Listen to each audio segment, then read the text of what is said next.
Welcome to Curious with Josh Peck. Start the show.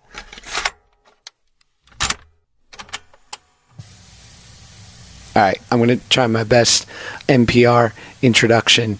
Here we go. Get excited. This is going to be special. You ready? Okay. You're listening to the Curious Podcast with your host, Josh Peck. Wow, what a moment.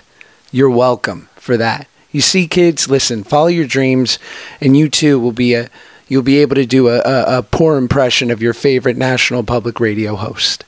Welcome back to the Curious Podcast. I am so glad to have you guys here yet again, Tuesday, every week from now until infinity, or until enough people stop listening where I can't support it anymore. This week's episode is really, really special for me. You know, in starting this podcast, I really... Oh, that's my phone. You know, in starting this podcast, I had a deep desire to explore and to find out more about people from all walks of life. And I've been lucky enough to work in show business and in media. And so many of the people that I'm interested in work in that field. But throughout my travels and my life experience, I've also just been able to meet people who I find fascinating, who have overcome challenges, who have had life experiences that are so different to mine and yet have enlightened me to their human experience. And one such person like that is my friend Fallon. We met over 8 years ago when we worked on a media junket together for a movie called Red Dawn.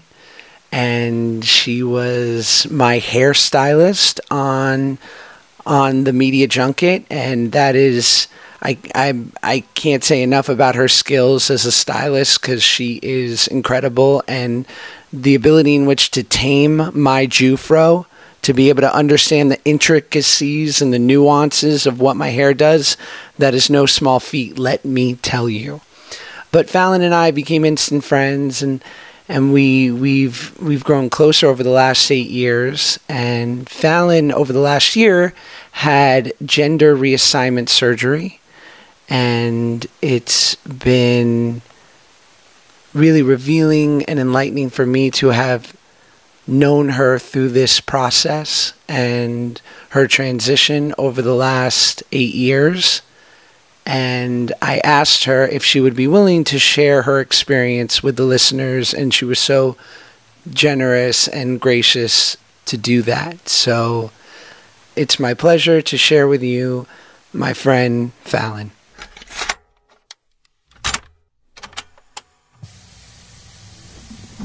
That's why I like the name Fallon, because it could be both. Is that what you want me to refer to you as? No, I mean... It's tricky because I wish I had, like, these are common questions, and I wish I had, like, definitive answers for them. I don't expect you to call me Fallon because to you I'm Tony, and I feel like I'm Tony to you because that's just how we've known each other. Sure. But, I mean, when I meet someone new who I've never met before, right, and I say I'm Tony, it sounds like T-O-N-Y to me. Right, sure. And that's just not who I am anymore.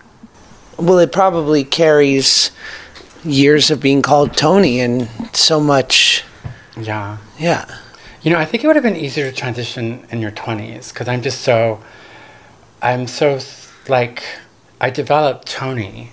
Yeah, of course. And, like, I became him, and I had, like, his memories. Yeah, his memories, but also his character defects. Sure. Like his survival tactics, and some of them aren't who I am anymore. They don't work, but I fall back on them.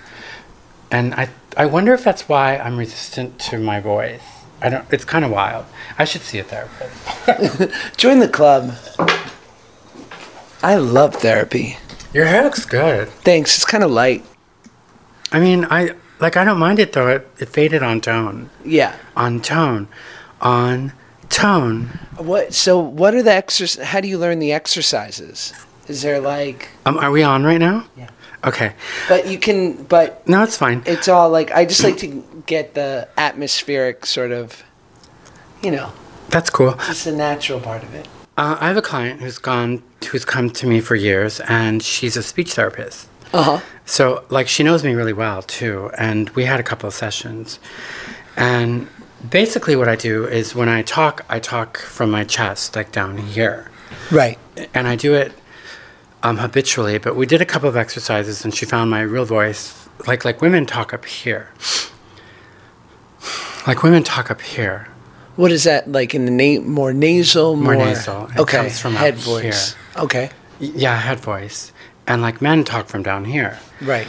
And she watched me talk, and she said what I tend to do is I breathe in before I speak, and I hold it down here, and then I speak.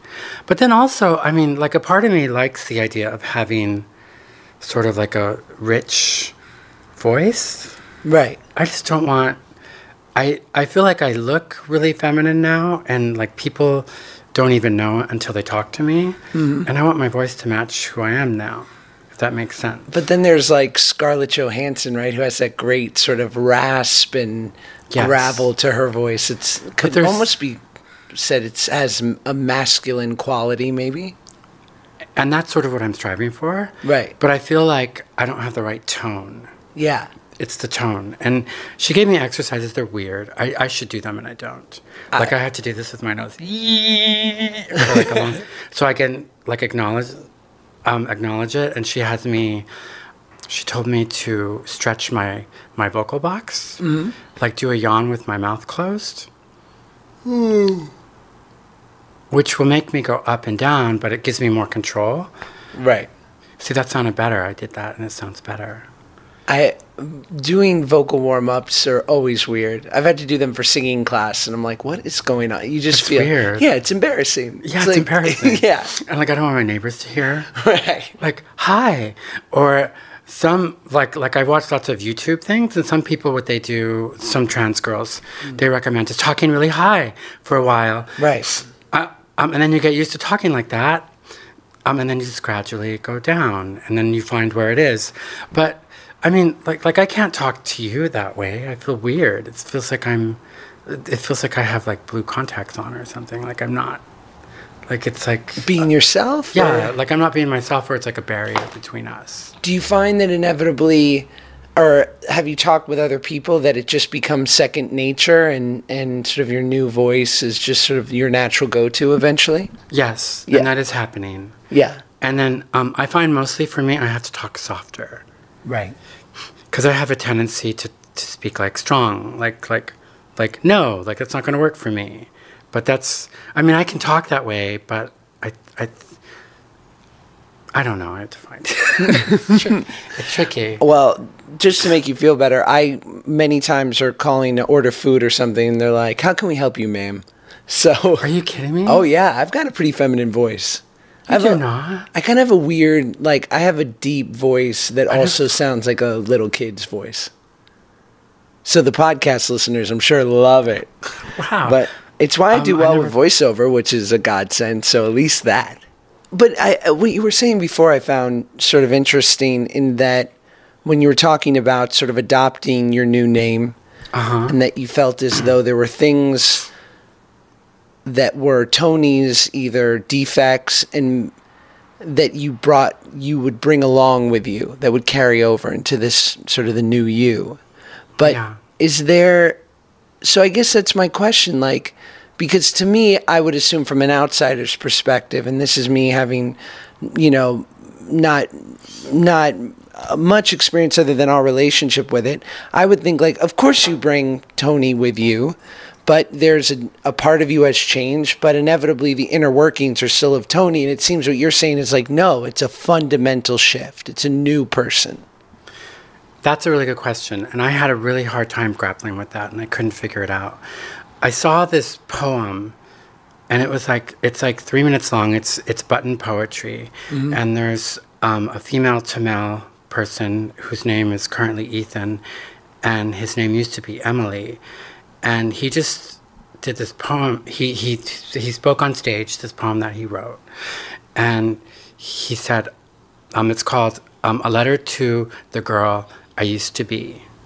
Even just saying that, like, And I mean, like, I realized that it really is, like, for me, it has to be compartmentalized. Is that Right. Because they are two different people. And it's funny because I created Tony as a, Tony with a Y. Right. As just like a survival tactic. It's who I had to be. And like when I was like a teenager, I thought, oh, I must be gay. Like that must be the answer. So I just became like Tony, the gay hairdresser. Right. And, and like Tony worked out a lot, and Tony liked, like new wave techno music, and it was really fun. And I don't know, I just became Tony, but Tony was a great guy. yeah, he I was. knew him. Yeah. And like I can't I mean, that poem is just so amazing. It made me cry when I first heard it, because she says, at the very end, she says, I never hated you. Or he says, I never hated you. Right. And I never hated Tony, but Tony, he's still a part of me, but at the same time, he never was me. Right.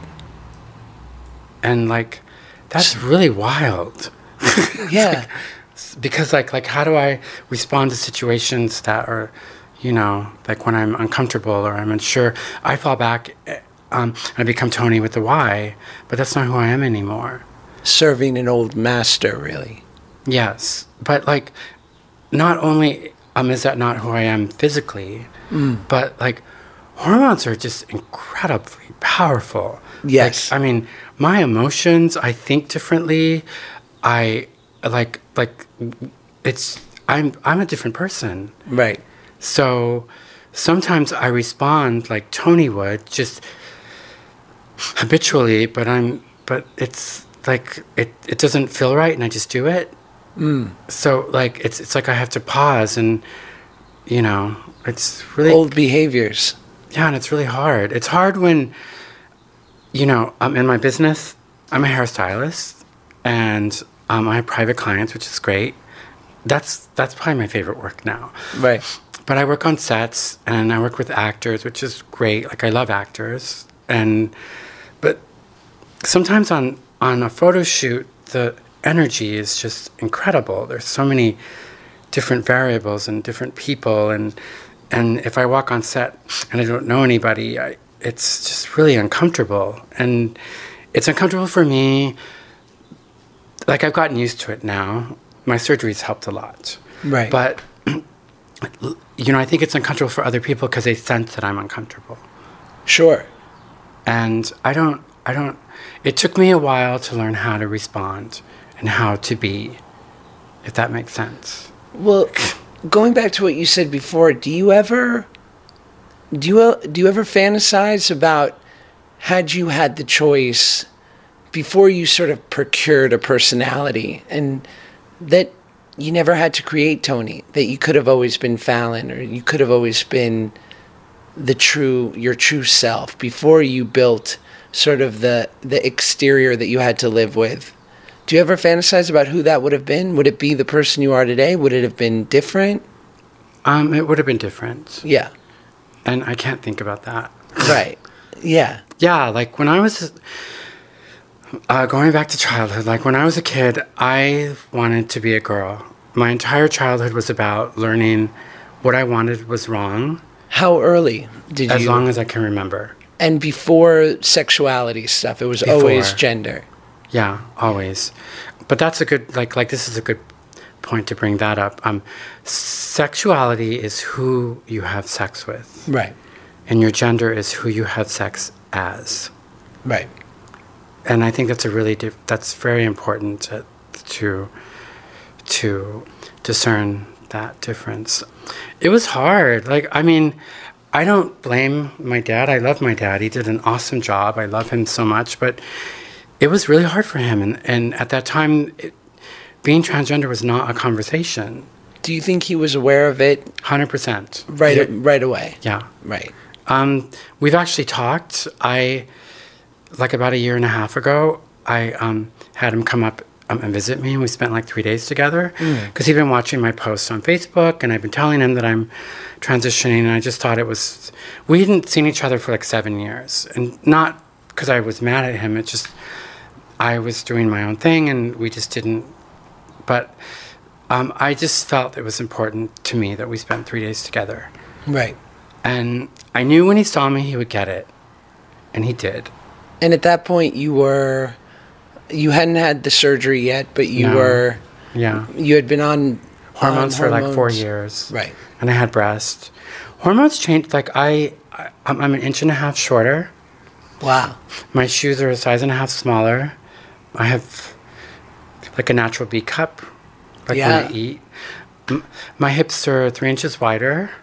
I've lost most of the hair on my legs, which now, like you can see my veins. I have to go to someone for that.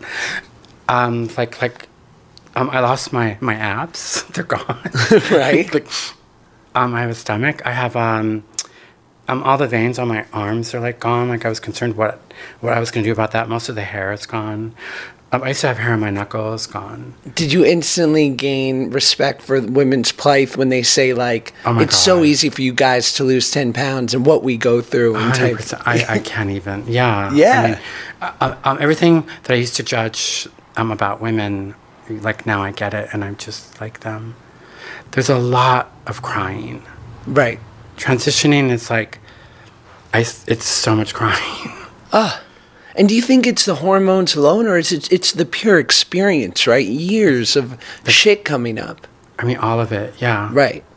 And then also I think, it's being transgender in society today. And I think, like there's sort of a trans revolution going on, which is amazing. Which has helped me tremendously. But we're still, when I say we, I mean transgender women, and I should only speak for myself, but I spoke with others and they sort of agree. We're in a separate category. Like we're not really considered real women. And I know I'm sort of jumping around, but like the acceptance is tremendous, and I love that people are being more open. That's fantastic. But people sort of forget like basic biology 101. Like we all have male and female hormones and chromosomes in us. Right. And like at one point of our development, we could have been one or the other. Like there's a point where our genders are our genitals are actually neutral, and it's all the same material. Like testicles could have been ovaries. Like the clitoris could have been the phallus. Like it's the same stuff. Right. The scrotum could have been labia, and and I'm sorry, this is too graphic. No, listen, this is the real deal. I mean, because I think this is great in the respect too of like, and what I've always said to my wife and other people is that I'm a lefty liberal, grew up in New York and LA, and yeah, you're super cool. You're the dream. Thank you. But like I've grown up completely accepting and understanding, and yet had we not had our relationship, I would have been ignorant to so much of this, only because I wouldn't have had someone so close to me to truly understand their experience. And like how I love, we love that show Transparent, and yet amazing. You and I would talk about it, and you would add an extra layer of your experience to these things. And so for lack of a better word, you humanized this for me. So it didn't live out there.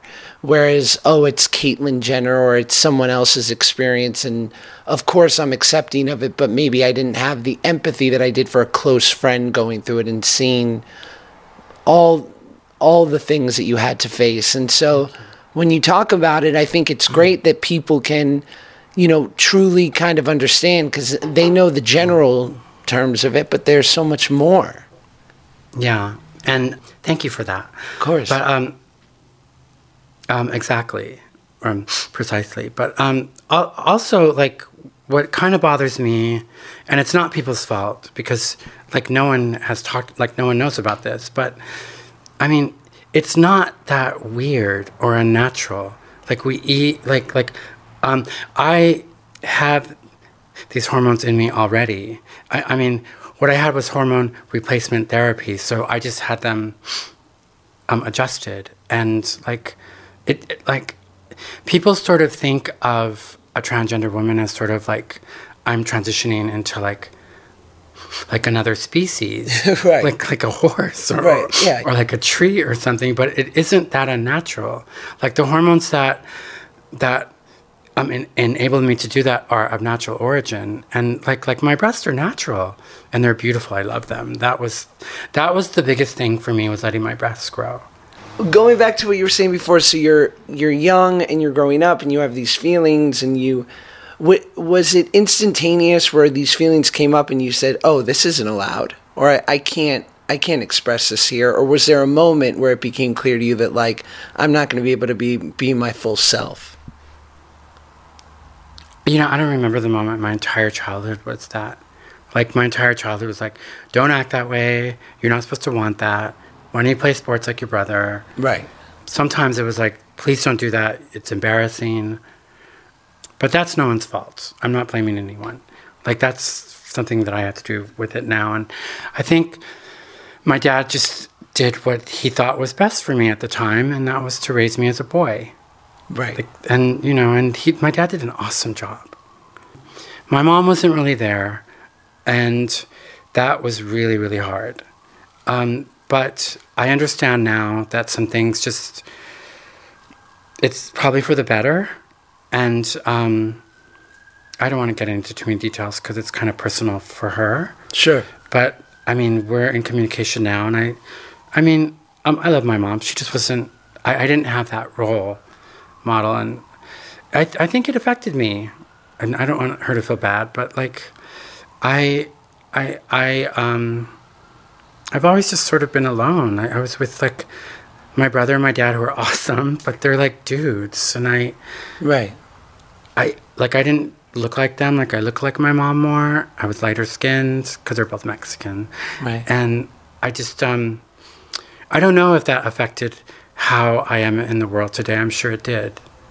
Was there, and of course, you know, growing up, you grew up in New Mexico, like you couldn't have been further from a lifeline, right? I mean, hopefully had you been in maybe in New York or LA or Chicago even, maybe there might have been similar, similar souls, but inevitably, like, at what age did you recognize anyone as a adolescent or a teenager to where you were like, oh, like, was there anyone that sort of got you at least a little bit or saw through you? Yeah, thank God. I had friends. Yeah. In high school. And they got it. Yeah. And I'm still friends with them. Mm. One of them became a drag queen in New York, Mistress Formica, if anyone knows. It's a great name. Solid. And Timothy Cummings is an amazing artist, and we all hung out in high school, and that helped a lot. I remember I used to put my clothes together of what I was going to wear and put them in a bag and put them outside my bedroom window, mm-hmm. and then walk out and go pick up the bag and then go to my friend's house and get dressed up. Yeah, and become the real you. It was great. Yeah, it was fun. It's great. And were you honest with them about your feelings of feeling like you were... With my friends or with my family? With your friends. Oh, yeah, totally. Oh, yeah, we were like totally... Yeah, like this was like... I don't want to give my age away, but... Like, no worries. Me either. I'm 31. No, but it was a fun time for that. Yeah, it was great. It was fun. And so... Was it something that you purely pushed away, or was it something that you said maybe one day, or did you not even face it? It was just sort of you were in a holding pattern. We used to do like what's known as boy drag. Mm. So like be a boy and have like lipstick and like a chain or something, and like go to clubs, and I did that for a long time, and I didn't really think about being transgender. Right. I just sort of liked being feminine and cool, and what I didn't think about it. And then when I came to LA, I was 17, and I met my first boyfriend. We were together for 7.5 years. Right. And he was straight, quote unquote, but just sort of in the closet or whatever. And he just told me, I like you better as a boy. And we were like so in love, and I was just like, okay. So I just forgot it. Yeah, you're like, I love you so much, I'll be a lobster.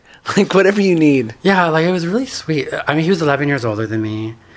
And it was like a dream to me. It was like everything and we were really in love. Like, we were together for 7.5 years. Yeah. So I just sort of forgot about it. And I just sort of acclimated or tried to the gay culture, which I never worked. I never fit in, ever. I was always too feminine. I just didn't fit in. Right. So. And is there a hierarchy in the gay community, or is there infighting, or, are things in fashion and not in fashion? Well, this is judgment. I mean, I don't want to come off the wrong. This is totally generalizing. Of course. My experience. There's a lot of like homophobia in the gay culture. There's a lot of like straight acting only. Everyone tries to be like a dude, and if you're at all feminine, it's not welcome. It's like not. It's cute for like a show, but like no one wants to date you. Do you think it's out of fear of how you're representing the community? Like people, yeah, they're very. I don't know. I think it's honestly. This is just. I mean, I shouldn't say this. I don't know for sure, and I can't speak for everyone. Of course, but I think it's based in self-hate. That's been that's going through my filter, because I had a lot of shame about being transgender. It was so hard for me to accept that I was transgender. I mean, were there moments where, I only, in knowing you and meeting you 7 years ago now it is. Wow. And here you were, like, in my experience, you were this gay man, badass hairdresser, attaining so many achievements under your belt, and, a book that anyone would die for. I mean, what you've, the covers of magazines that you've styled and the heights you've attained. And so was there a moment where you said to yourself, like, I'm doing pretty good, and if this is my life, then this is my life? Were there moments like that? That's a good question. And thank you. Yeah. I've been lucky, and I worked hard too, but I've worked with really good people. And it's been a great career. It really has. There was a moment, I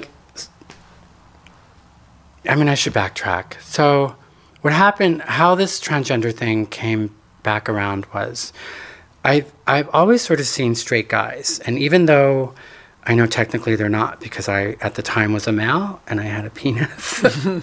Sorry if that's, but they didn't identify as gay. They were like they were like straight men, and like I've heard so many times, I'm not gay, but I find you really sexy, or you're like whatever, and and often like they would ask me if I dressed up. Right. And I would be like, no. And like, it used to make me mad. I'd be like, no, I'm not a tranny. I'm not going to do that. Right. And this guy that I was seeing, his name was Jimmy. I don't remember his last name, but he just kept asking me. And finally I was like, okay, I'll do it. Like, this might be fun. Who cares? Right. And I didn't have anything. Like, I had some fishnets. I don't know where I got them. Just laying around. I probably a garage cellar. I don't know. And then, and I put on a wig, and I had like stubble and just a t-shirt, and he came over and he was so excited. Right. Like, it was just, and it was kind of exciting. Sure. And he treated me differently. Like, that was the most, I didn't realize it at the time, but that was the thing, was he finally, like, I felt different. The way, it's that gender thing. It's like who I was going to bed as. And I always felt that I was that anyway, but not really. And I felt like this empowerment and this sense of really who I am. And I didn't even know it at the time. All I knew was like, wow, that was really fun. Right. And I did it again. But my best friend at the time, I only told her, and I was like, you can't tell anyone. And every time I would do it, I was like, oh my God, I did it again. Right. And I'm not going to do it again. And it was your little secret. yeah. And she was like, it's fine. It's between you guys. And if you're having fun, you're not hurting anyone. But I had so much shame around being transgender. Right. And it was like, it felt so dirty. So that's how it started. And at that time was when I was working on my career. And it did come to a point where I was like accepting, like, okay, I'm going to do this on the side. Because I started to meet other people. Right. And it was like sort of, so I just accepted, I was like, okay, well, I'll be a cross-dresser. It's just a phase I'm going through, and it's kind of fun, you know, and I didn't plan to transition. Right. And because I knew that no one would understand. And I just thought, oh, well, I'm just having this fun with some guys that I know. And you know, I had testosterone, so I wanted to have sex. Right. And it was fun. It was like really, but I started to really like how they were treating me and how I felt. And I started to practice makeup, and I got a little better, and which I'm still not that great at. And then I joined this chat room. It's called tsdating.com. Mm-hmm. Sorry, I'm like totally plugging. But it's totally dead now. It's weird. Like no one goes there anymore. But at that time, there were like a lot of people that went there, and they were like all over the country, some around the world. And they were mostly like trans girls. Right. And some of them were really beautiful. They were at different stages. And there were like some tranny chasers, but mostly like it wasn't for dating. And I really transitioned in that chat room. Right. I learned so much from those girls. And what was your knowledge of the surgery and being trans before that? Like, because I feel like only in the last 15 years has it become part of the lexicon. Like, did you have any real knowledge of it, or yes. What was it? I knew some trans girls when I was like in my early 20s. Okay. And not to judge them, I think they're not here anymore, but they were escorts. Right. Like really beautiful, but like you couldn't trust them. They might steal from you. And right. I didn't want to be a tranny, which it's a bad word to say. That's like saying the N-word, by the way. Don't anyone say that. Only a trans girl can say that. But just FYI, public. Now I know that it's really not their fault, that they were probably in a position where they had to escort. Right. Transitioning is so expensive, and especially at that time, no one would hire them. They can't get work. Like, no one hires trans girls. And that, it's better now, but that's still in effect today, right? Yeah, I mean, it is. Right. Yeah, it's a little better. Because you become marginalized as just your outward appearance has people make snap judgments about you. What do you... Well, I'll take this opportunity to give props to Caitlyn Jenner. Yeah. Caitlyn Jenner changed the conversation overnight. Right. And I know that there were other trans visible women before her that made a huge difference too. But what Caitlyn did was like, I don't think anyone else could have done it quite like Caitlyn did, because Bruce Jenner was as American as apple pie. Right. Everyone knew Bruce Jenner. From the 1976 Olympics, growing up with the Wheaties box. Was it Wheaties? Yeah. Yeah, the Wheaties. Boxes. Like, and then literally watching Bruce become Caitlyn in secret on TV on the show. Like, and did you know? Like, was that sort of like the running thing in the community? That it scared the shit out of me. I'm not gonna lie. Like at that time, that was around the time that I met you. Right. And remember, like there were things like on, like whatever, those tabloid magazines. Like Bruce is trying to become a woman. Right. And I thought to myself, oh my God, that's what I look like. And everyone knows, because in the process, like I'd gotten a nose job, and everything was like, well, let me see if I can do this. Let me see, because everything was like, can I transition? Can I? Like my biggest fear was piecemealing it. Yeah, and like just dipping my toe in. Let me see this. The nose job was the one that sort of like, okay, I'm going to do this. I'm going to check this out. But like, and my biggest fear was looking like a man in a dress. But what Caitlyn did was like Caitlyn just like mid-America, people who don't know trans people were finally able to humanize it because he was such an icon. I mean Bruce, was such an icon, and everyone knew Bruce and watched him on TV, and they finally understood, wow, this is human.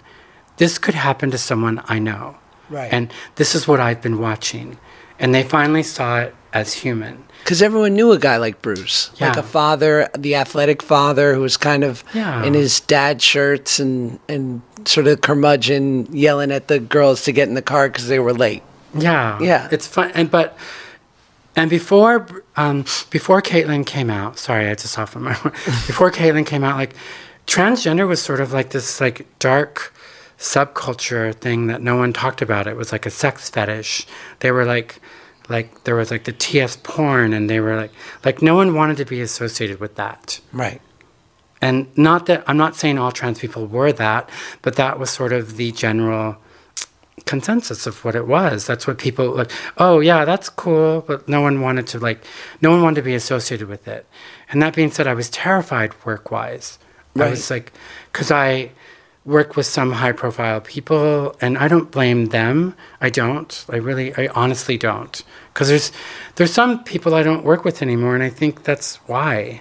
And I don't, at that time, like, they couldn't be associated with that. They were like, right. Some of them were male, and they could just be like, if sometimes like I would go to their house at like 10 at night and cut their hair, and if it got out that, oh, like there's a trans, or like whatever, like cutting so and so's hair, it could have been like disastrous for them. And sure. They have to think of that. So I don't blame anyone for that. And Caitlyn changed it overnight. I was really scared when Caitlyn first came out, and that's when I don't know if anyone noticed, but I changed my name on social media to Toni. Right. On the day of the Vanity Fair cover. I felt like I had to do that. It was like your stand. It wasn't even a stand. I felt like I had to. Because I couldn't, I didn't come out as being trans yet, but like obviously, I mean, it was sort of solidarity though in some respect. It was. Yeah. And everyone knew. I think everyone sort of knew. When you slowly started, like I remember you and I met, and then we would see each other, and my wife and I would sort of say, like, because you were slowly sort of feminizing your face, and having these plastic surgeries. I could tell you guys figured it out.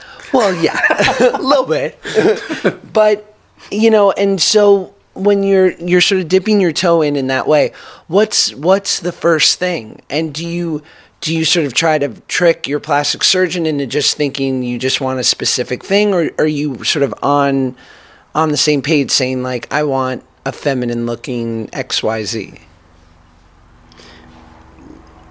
My surgeon who did my nose, I told him that I like being androgynous, and that I didn't totally want a girl nose, but I wanted to be more feminine looking. Right. And I wanted a scoop. And I think, I mean, he did a good job, but I don't think he figured it out. But I remember when I met Dr. Freilich, Dr. Stanley Freilich, he's incredible.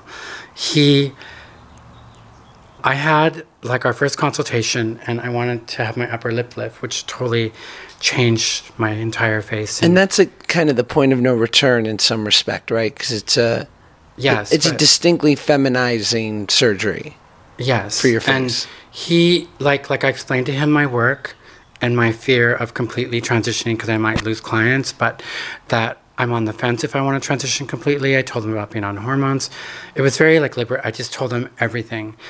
And he asked me one question that no one's ever asked me before, and it was kind of like, wow.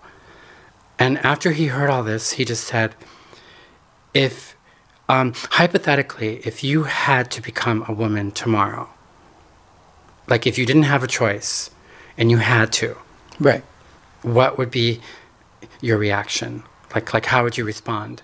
And I didn't even think, it just came out. I just said, I would be so relieved. Right. And then he just said, okay, I'll do it. Wow.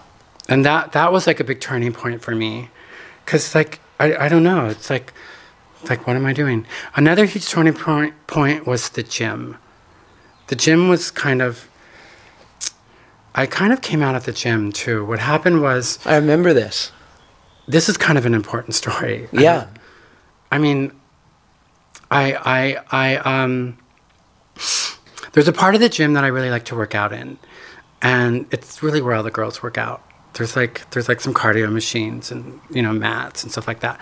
But the only way to get to it is to go through either the men's or the women's locker room. Like it's on the other side of both of them. Right. And at that time I wasn't ready to go in the women's, but I had breasts, but I would go to the gym and just wear a large t-shirt, like a heavy one so they wouldn't show. And just to paint the picture, so at this point, you've been on hormones for years. You've had much of the feminization surgeries. Yeah. And you also, at this time, had you legally changed your gender? No. Okay. And so what I used to do was just be sure that I used the bathroom before I left, and I would just run through the men's locker room. Right. Literally, I would open the door and just kind of like, as quickly as possible, go to the part of the gym that I wanted to. And every time that I would go in, like every time that I would open the door, because I had long hair, and like I wasn't wearing makeup, but I would wear it back in a bun. Right. And I at first glance, I looked like a female, and like guys would look at me like what are you doing in here? Right. And I'm not even comfortable in the men's locker room, and I'm a dude. It's really uncomfortable. Yeah, it's very intimidating. So every once in a while, I would have to pee. It happens. And I would just go in there and, like, find a stall. And sometimes, like one time, like, I went in the sauna with my clothes on. And I stopped taking my clothes off at the gym, like, probably 6 years ago. Right. But and like there was a guy that came up. I don't want to say his race because I don't want to profile, but he came up and he was like, "Hey," like mind you, I had my headset on, and like I was actually meditating in the sauna after I worked out, and he goes, "Hey," like had me take my headset off. He goes, "You dress up like a girl, don't you?" And I was like, "Sorry, I'm meditating right now," and he came back. And then he said he made me take my headset off again. Like I had no choice. Right. I mean, he said if you want to dress up like a girl for me, that's cool. And stuff like that would happen. Right. And then one time, the last time I was ever in the men's locker room, I had to pee really badly, and all the stalls were taken. So I just went to the urinal really quickly, and someone went up to the urinal next to me and took out his thing and winked at me, and it was like I just realized in that moment I was like, I can't come in here anymore. Right. But I wasn't ready to go in the women's either, so I didn't know what to do. So there's a long hallway, like when you go to the women's locker room at the gym where I went, and you open the door, there's a long hallway that goes directly to the part of the gym that I wanted to work out in. So I was like, great, I'll just go through there. And I would just go through there hoping that no one would bother me. And it was really scary at first. Right. And then when you go in there and you turn left, that's where the locker room is. But I was so afraid to go in there. I don't know why.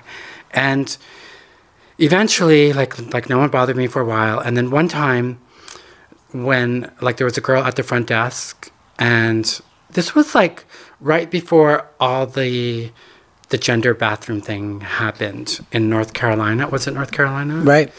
And maybe a month before. And the girl at the front desk was really cool. We're really friendly. After I did my cardio and I went downstairs and I passed the front desk, it was 7 in the gym, by the way. And she got my attention and was like, "Hey, can I talk to you for a minute?" And I was like, "Sure." And she goes, "Listen, it's not me. And I know you don't even go in the locker room, but there's been some women that are complaining about you walking through there." Right. And the management has it's been brought to their attention, and would you mind going in the men's locker room instead? Because your ID says male. And I don't know what came over me. It was a moment, and I just I was kind of amped up maybe from adrenaline, and I just said no. Really loud. It was busy. And I said, "I'm transitioning. I'm on hormones. and I'm not a man anymore. And I made my t-shirt tight, like I pulled the back of it, and I pointed at my breast, and I said, these are not implants. Right. And it was like really wild. Like, yeah. Everyone like stared at me. No one expected. She was like, her mouth dropped. And she was like, okay, well, like, what do you tell the manager? And I just said, just tell them, forget it. Like, you guys don't offer a gender neutral bathroom, and I'm not going to go in the men's restroom anymore. I get sexually harassed. Right. And she said, well, like, what do I tell the female clients that are complaining? I just said, tell them to get over it. It's 2015. Right. And I don't know what came over me. But what was, like, I didn't go back to the gym for 2 weeks. Yeah. I was so scared because now I had set this precedent and I had to be that. So what I started to do then was I used the gym. It was really scary to go in public with my breasts showing. Like, I used to wear these chest binders and cover them and hope that no one noticed. Right. And like, I have this really cute like female top that I wear. It's from Nike. It's like one of those zip up things. And I stopped wearing it when my breasts develop. And, you know, I had to wear that now because now I had set this tone. So I wore it to the gym when I went back, and she was there. She goes, that's a really cute top. So now I sort of use the gym as a for me, like, getting used to showing up in public with breasts, which is terrifying for someone transgender. It's like, really, it was terrifying. Like, the first time that I went into a grocery store, it sounds like nothing, and even now to me it doesn't, but it was terrifying. I felt like everyone was staring at me. So it happened again at the gym. It happened like maybe a year later. There was a girl I've never seen before, and I haven't seen her since, but she watched me check in, and like I put my card or my thumb or whatever, and like my name comes up and it says male on there. And I think at that time my name was Anthony on my ID. And she came up to the machine I was working at, because I walked through the women's restroom. She goes, hey, like, whenever you're done here, like, not now, but when you're done, can you come up and like talk to me? I just have a quick question to ask you. And I knew what it was about. Yeah. And I was ready. Right. And I was just, and she said, you know, and I mean, I don't blame her. Like, she's just doing her job. She goes, like, your ID says male, you know, and like, it's just like, shouldn't you be going through the men's locker room? And I was like, I know, but I'm transitioning. And obviously, like, these aren't implants, and I'm on hormones, and I can't go in there. I get sexually harassed. Right. And she was like, okay. She goes, well, can you just wait here like a minute? Like, let me get the manager. Ugh. And I had to wait, and I just waited for like 5 minutes. It seemed like an eternity. And he came up, and she didn't know what to say. And I was like, I'm transitioning. I'm on hormones. She wants me to go in the men's locker room. I can't. I get sexually harassed, and I won't. Right. Like, there's nothing to talk about here. And then he was like, yeah, but your ID says male. And, you know, I looked up online. I could have, that was illegal for them to do in California, but you know, whatever. But so I told them, I was like, look, you know, I could just change my name and gender, because I had looked it up. And he goes, can you? That would be great. Right. Really? Like, when?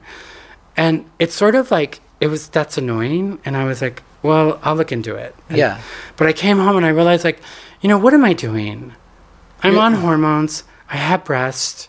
And I wasn't completely out with everyone. I sort of was, but, you know, I can't remember if I was out publicly yet. But I was like... Was the hardest struggle in the in-between? Like, it seems as though when you were trying to sort of... When it was more half measures or satisfying both masters is when it got really uncomfortable. It did. Yeah. And then it...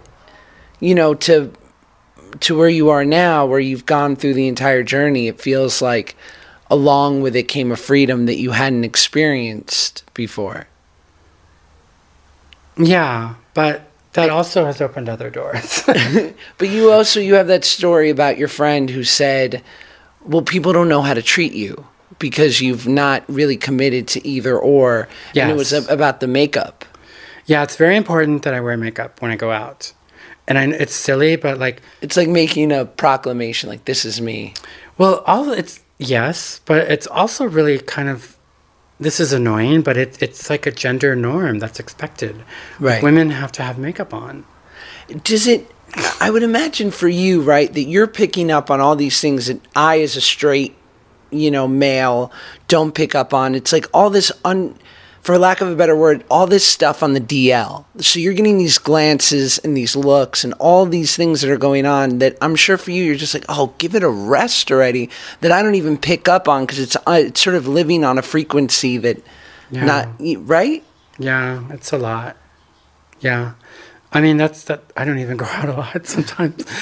Yeah, it's a lot. But also, I mean, like if I'm not wearing makeup, well, I mean, I have feminized a lot since then. That was like 2 years ago. People didn't know how to address me and they were uncomfortable.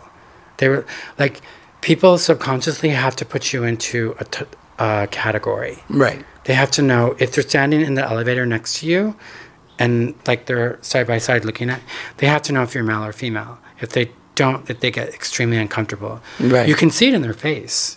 Like, oh wait, like that person has long hair, but they're not wearing makeup.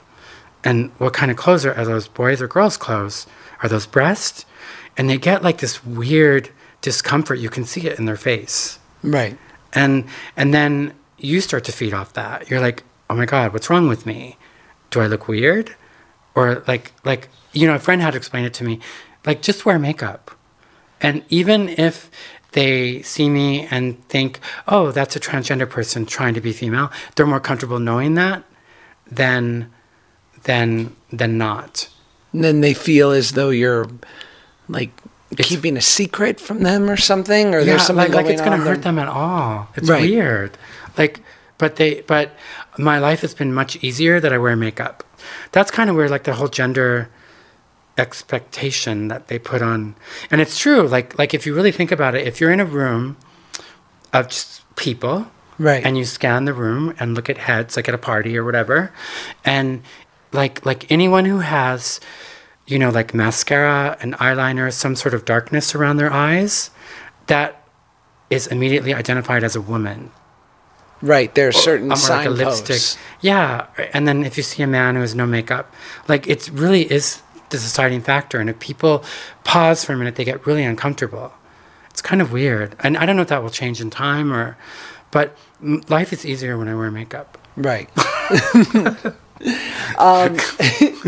Do you think, and I have no idea, but I just imagine that, was there a feeling of like, because for better or for worse, we're in 2018 and things have changed dramatically, but no matter what, being different is hard. And has so many challenges. And we see even today that there are so many anachronistic ideals that are still part of our everyday lives. And so I would imagine like spending much of your life as a gay man had its own challenges, and then it was like you were upping the ante of like, am I willing to go this deep and also know that to many people I'm this different, like I'm even more, like there are even more challenges, and I'm even more different than what was already not the easiest life. I didn't really think about that because I just kept doing what felt good. Right. And when I was cross-dressing and then starting hormones, and it just felt good. And then like I started to get rid of my facial hair because I never liked it anyway. Right. And I think that's when a lot of people I knew figured, they're like, wait a minute. Like, but even that laugh was kind of masculine. I have to work on my laugh. I didn't think about that. I didn't think like, oh, I'm going to embark on this journey. Do I really want to go this deep? That never even occurred to me. Right. I just kept doing what was in front of me that felt better. Right. And then suddenly I was like deep in the ocean, like, wow. And is there fear like that, when that doctor said if you raise your lip or certain things that are sort of you can't go back, was there ever fear involved in that? Or you just were like, no, let's go. Yeah, I'm ready. Let's do it. Because all of it was because I was so uncomfortable with how I looked. Right. Like I wanted to get rid of anything that looked masculine. And then when do you At what point, because I remember in our interactions, it was a slow process where the first few years you just said, I love, who I am, but I just wanted to get some of these surgeries because I like being androgynous. Because why not? Yeah. And then slowly but surely it was this slow build to maybe I would, but not right now. And I'm thinking about it. I've looked into it, and it's, I'm doing it in December. So So what was that timeline like? I have a trans friend who I she's a cyber friend, and she lives in New York, and she's been on hormones since her teenage years, and she hasn't had the surgery yet, and she wants to get one now too. But I just I think it was maybe after a year or so of having my breast, I realized I was just so incredibly uncomfortable. Right. It was so weird because my body had changed so much, and I liked it. And I saw it in the mirror, but I had a penis. Right. And it was just so confusing and so weird, and I had to cover it. And not that I started to hate it because it's part of my body, but it was almost traumatic. It was like, I felt like a freak, and I never felt legitimate. And sure, I think at that point I had gotten my name and gender changed, and that was liberating. That felt great. But in the back of my mind, I was like, I'm not really a woman. Women don't have penises. And, and even when I started to go in the women's locker room and restrooms in public and all, because that's where I should be, in the back of my mind was like, I'm not really a woman. I still have this thing. And it was also dating was really awful because there were guys that I would see off and on for a couple of years, and sometimes I wouldn't see them, and it's because they were dating other women. And this one guy I would see, he was a construction worker, and we had really great chemistry, and I would just see him for a while, and then I wouldn't, and then he would show up, and I'd be like, well, where have you been? And he goes, oh, I was dating someone else, and just seeing someone. And one time he was over, and he always told me no one turns me on like you. We had this incredible chemistry, and I asked him, I said, how come you never date me? Right. And he didn't answer, but I knew the answer, and I looked at him and I said, it's because I have a dick. Can I say that? Yeah. It's because I have a dick. Isn't it? And I don't remember if he nodded, but that's the reason. And I mean, I don't blame him. This guy has he has a teenage son. How's he gonna explain that to him, or his ex-wife, or how's he gonna explain it to he's the head of a construction place. How's he gonna explain that to them? And that's the stark reality. It's that's not totally why I got it, but I didn't feel like I could. It was a governor. It limited you. It limited me, but I didn't feel like I couldn't let anyone love me like that. Right. And that's not to say I think trans women who are pre-op are freaks. They're not. And some trans women are very happy being that. I couldn't live that way. How do you take the steps to finding the surgeon and inevitably deciding that you're going to have the surgery? It's really, really hard to get the surgery. Right. It's hard to change your name and gender. I had to see, I don't remember exactly. St. John's in downtown LA really helped me. They're a trans clinic that I started going to. You have to fill out all this paperwork. I had to get proof from a surgeon that I've had at least one surgeon that I've had at least one surgery to feminize myself. I had to for the operation. I had to have 2 letters from 2 separate psychologists saying that I should have this. So I had to see them for a while, and I had to get another letter from a psychiatrist, and they had to be embossed and legal and all that. Then there's these forms you have to fill out. They're legal forms. They're it's a lot And they had courses at St. John's that helped you fill them out. Right. And you had to file things with the court. And what else did you need? That's like a lot. And it's crazy because I could just go get a gun and like have it like in 2 days. Right. It's kind of insane.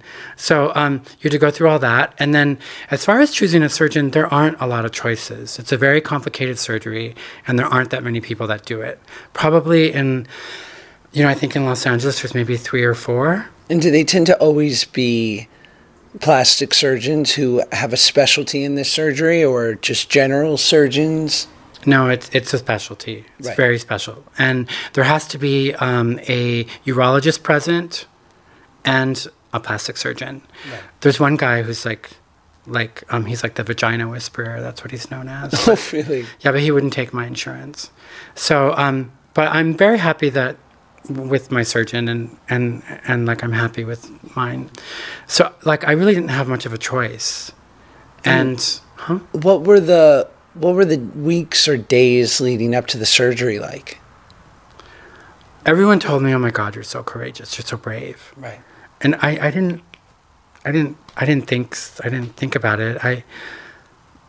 It was kind of intense. I think it was intense because I wanted it more than anything. Like I really did. I didn't feel like I could be.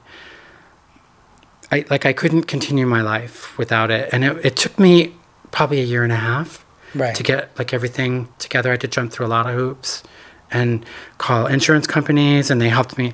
I would not have been able to do it without St. John's. It was weird having sex, like with guys, and like I didn't really want to because I still had that, and I still don't want to. It's Right. kind of. Oh, you can wait. Did you think that, I imagine, the day of the surgery or what have you, like the only way that I can sort of identify in any way is that I lost a lot of weight, and it took 2 years to lose all this weight. And then I was left with being, 180 pounds, but having some skin left. And there was nothing I could do about that. Nothing within my They power. have surgery for that, don't they? So I did that. Yeah. But there was never but I had spent 2 years changing and saying goodbye to my old self. That on the day of the surgery, it wasn't like I looked at myself or my body and thought like, okay, I'm saying goodbye to the way my body looks now forever. It was just like, no, get this over with. I spent 2 years saying goodbye. Yeah. Like, was that kind of for you? Like, I've mourned this long enough. Let's go. I'm ready for my new life.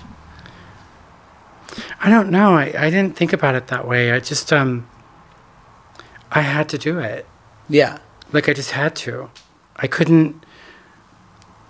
And I'm really happy I did it. Was there any moment in particular of like When I first saw it? or when you took a deep breath, or you had like a sigh of relief of like some closure? It was really, going through recovery was the hardest thing I've ever done. After I had the surgery, now I realize like, wow, that was brave. Right. I can't even believe I did it. I think it was like maybe 4 or 5 days after after I'd been home, I went to the surgeon, and they took the packing out and took the catheter off, and I came home and I took a picture. It was still swollen and it looked really big, but I stood in my bathroom mirror and I took a picture, like with no bottoms on, and I had a sweater on and it was still swollen, but like I cried. I'm gonna cry right now just thinking, because it wasn't there anymore, and I was so happy. Right. That's all that mattered. Like that thing wasn't there anymore. And like, I don't know, that was like, I don't know if that's closure or not. It's still, what was funny though, like what I had to realize was like, I wanted to show it to like just people I know. I'm like, oh my God, have you seen this? Right. And then after I started to get off drugs, I realized like, wait a minute, not everyone wants to see my genitals. Even they're happy for me, but like, it's just people that I care. I was like, oh my God, can you believe this? Right. But they don't understand, and I don't blame them for that. After a couple of people, because I realized from their reaction was like, oh wait, I shouldn't just be showing this to everyone. But I was just so elated. That's how I feel now. Every time I get out of the shower, it's how it's supposed to look. Right. It's like, and that is like everything. Was it unanimous support across the board from family and friends to go forward? I mean, I guess no one, like most of my clients, the people that I saw regularly, they were like, okay, cool, like that's what you're gonna do. And, right. And what about like your dad? You know, my dad he's amazing. He's being really great about it, and I know sometimes it's hard for him. Right. I told him over text when I was first going to do it, and it was like maybe 6 months before I did it. I was like, I thought I should tell you I'm working on this, and I want to get this done. And he paused for a really long time, and then he responded. He just said, "Get her done," which is like, that's awesome. It is awesome, and that's such a dad response too. So beautifully dad-like. Get her done. Get her done. And he still calls me son. And like he sent me a text yesterday about me and my brother, because, he says, don't forget, you guys are brothers. And, I had to remind him, like, well, I can't really be a brother now, but I know what you mean, and it's okay. Right. Because I don't get mad at people who accidentally call me he, or because I understand that's how you knew me, but I still have to correct them. Only because when I hear that, for me, I can't allow that. Right. And it's not that I'm mad at you, because people sometimes are like, oh my God, I'm so sorry. It's like, you don't really have to be sorry, because it's understandable. You're doing it you're honoring yourself. I'm honoring myself. Yeah. When I say, well, no, I'm not a he anymore. Right. And it's she. And like I don't want people to feel bad. It's not like, oh my God, I can't believe you called me that. Because of course you call me that. That's how you know me. That's how you know me for like your whole life, for like 10 years. So, but, and it's weird. Sometimes I want to let it go. Like, that's just my dad. Like, don't correct him, but I have to. Right. And it's part of my journey too. Because I'm not a he anymore. No way. What do you think about the trans conversation in media and entertainment today? Because it feels like it's being talked about more than ever, and we've got these people like Laverne Cox and Caitlyn Jenner and these incredible advocates and people that are helping bring it to the forefront. But are you in line with the way that it's talked about? Do you have issue? Do you take issue with parts of it?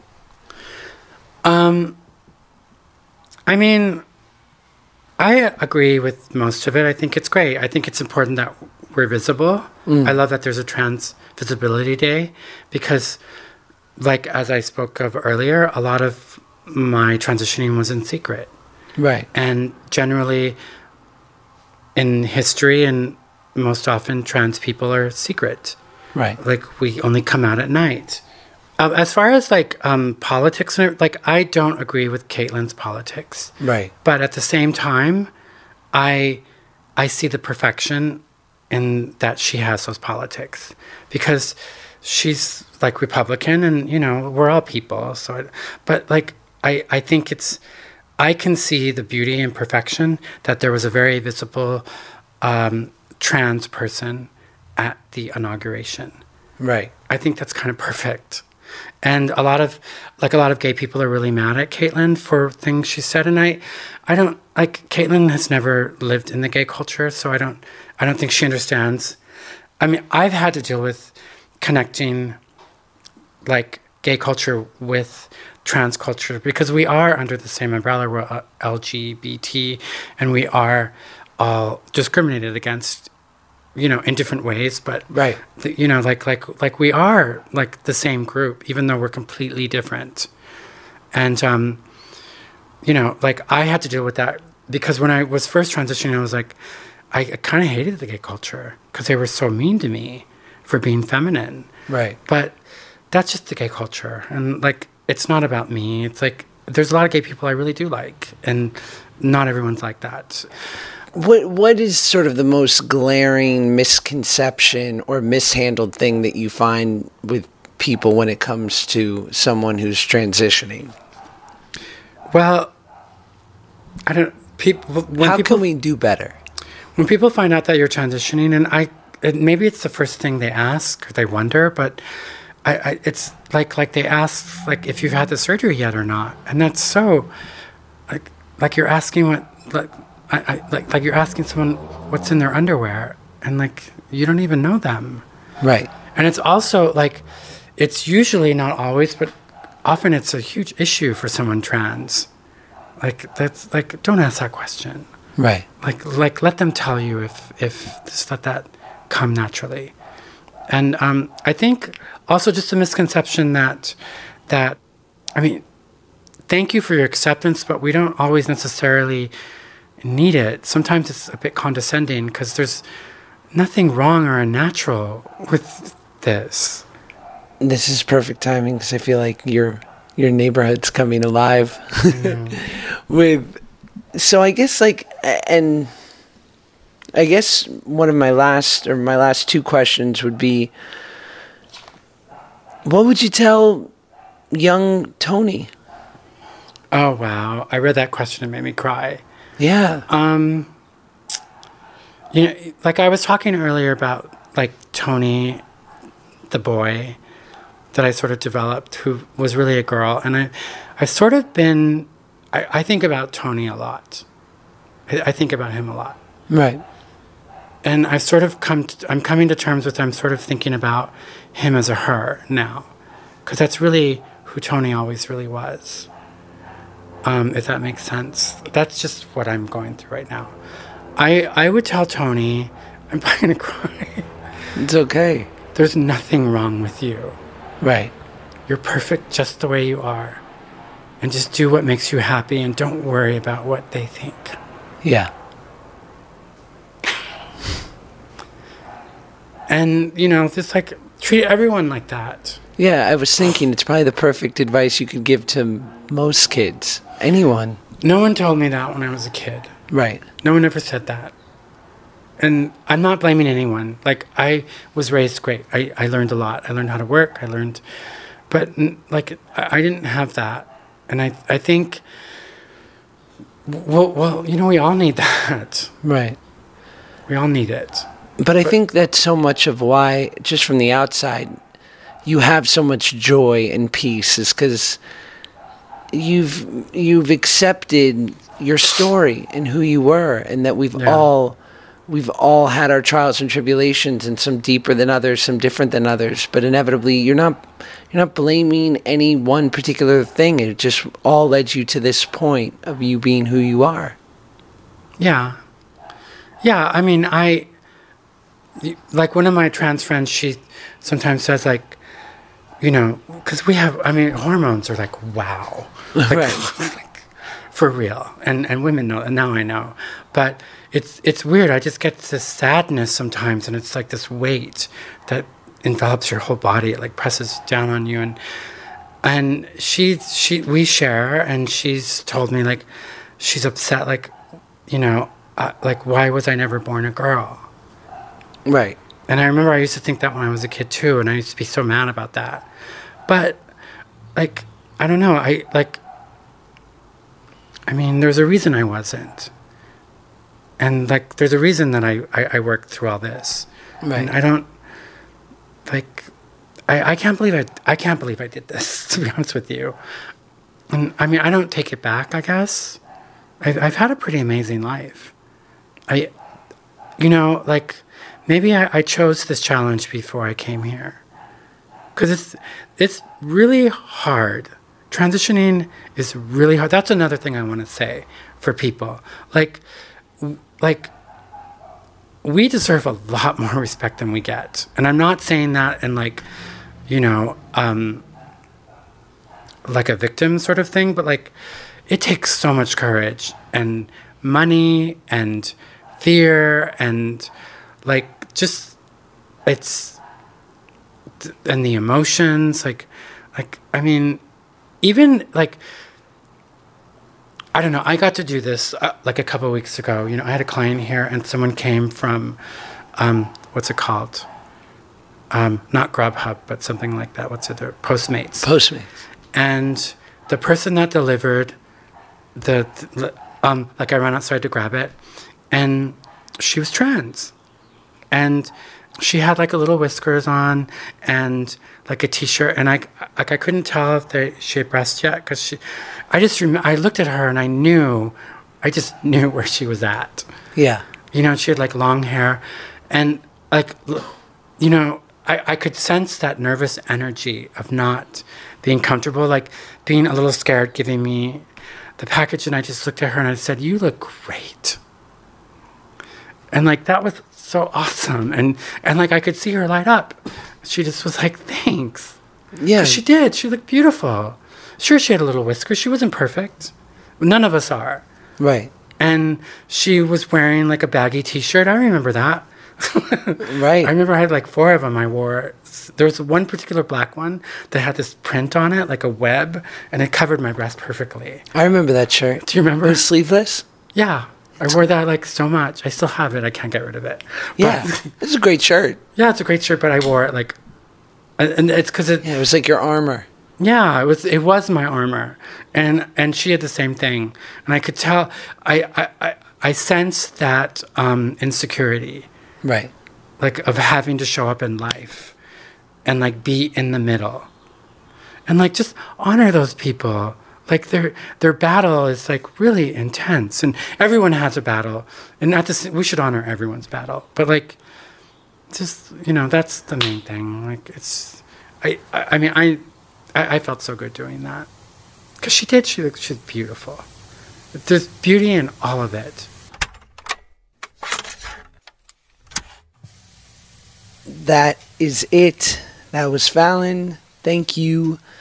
Thank you, thank you, thank you for sharing your experience and for being my friend, Fallon.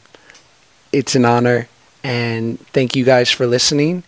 If anyone listening is looking for any resource, you can check out thetrevorproject.org.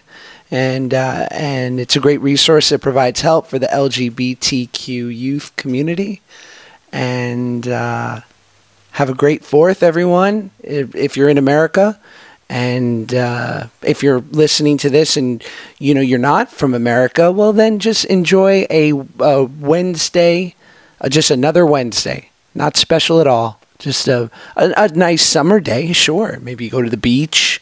Maybe you take a half day at work and enjoy some sort of outdoor activity.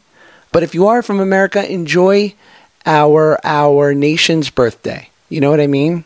And maybe, I don't know, what do you do? What do you buy the country that has everything? Am I right? Oh, God. All right. Thanks for listening, guys. Bye.